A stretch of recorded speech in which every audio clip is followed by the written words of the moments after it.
આ તરફ બગસરા ભાજપમાં આંતરિક વિખવાદ ચરમસીમાએ જોવા મળી રહ્યો છે। ભાજપ મંત્રીના રાજીનામાની ચીમકી બાદ પત્રિકા વોર શરૂ થઈ ગઈ છે। પૂર્વ પ્રમુખ એવા એવી રીબડિયા વિરુદ્ધ પત્રિકાઓ વાયરલ થઈ છે।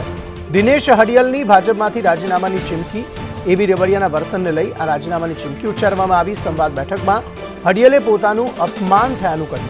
ભાજપના કાર્યક્રમમાં રીબડિયા હોય તો બહિષ્કારની ચીમકી ઉચ્ચારવામાં આવી। કિરીટ જીવાણી આંગે વધુ માહિતી આપી રહ્યા છે। કિરીટ, જણાવશો શું વધુ વિગતો આ સમગ્ર મામલે? કોળી સમાજ અને સતવારા સમાજની સંયુક્ત મીટિંગ મળેલી કોળી સમાજની વાડીની અંદર 24 તારીખમાં, જેમાં ભાજપના મંત્રી અને સતવારા સમાજના ઉપપ્રમુખ જે ડાયસ ઉપર પહેલા બેઠેલા, જેને માજી નગરપાલિકા પ્રમુખે એને અપમાનિત કરીને નીચે ઉતારી દીધા।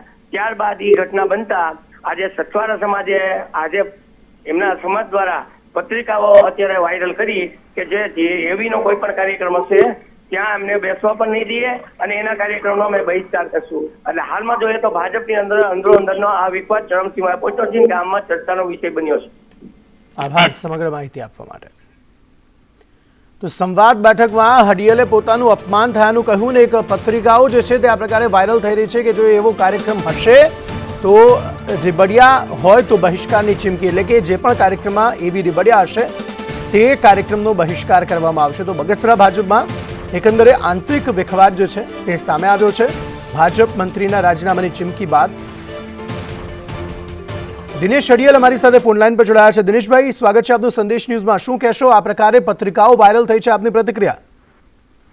સાહેબ, એને અમારો અપમાન કરવા બદલ અમારે રાજીનામું દેવું પડ્યું છે, કારણ કે ભારતીય જનતા પાર્ટીનો હું પણ થઈ નાખ્યું અને જે વ્યક્તિ અમારું અપમાન કર્યું એમની પાસે કોઈ જાતનો હોદ્દો જ નથી। દિનેશભાઈ, થયું તો શું એ જણાવશો?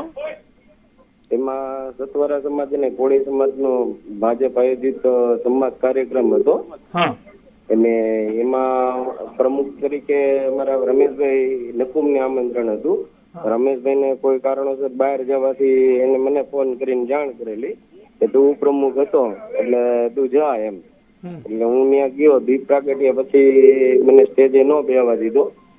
એવી રીબડિયા જે છે એ પતિ પ્રમુખ છે એમ ટૂંકમાં, એ જોશનાબેન છે ને રીબડિયા એમના પતિ છે।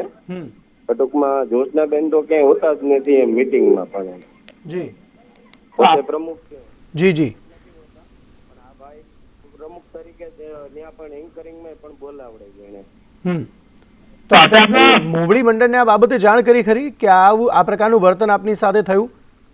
મોવડી મંડળને આજે અમારે કહેવાનું છે, કારણ કે આજે અમારે ધારાસભ્ય જેવી કાકડિયા સાહેબ છે એની સાથે અમારે રાત્રે 12:30 ચર્ચા થઈ છે ને એને બધી અમે માહિતગાર કરેલા છે આ બાબતે કે જો અમારા સમાજને ટૂંકમાં આવું કર્યું છે એટલે આ વ્યક્તિને અમે સ્ટેજ ઉપર નહીં બેસવા દઈએ અને જો બેસશે તો અમે જન આંદોલન કરશું એની બંને। ઠીક છે, આભાર અમારી સાથે જોડાવા બદલ।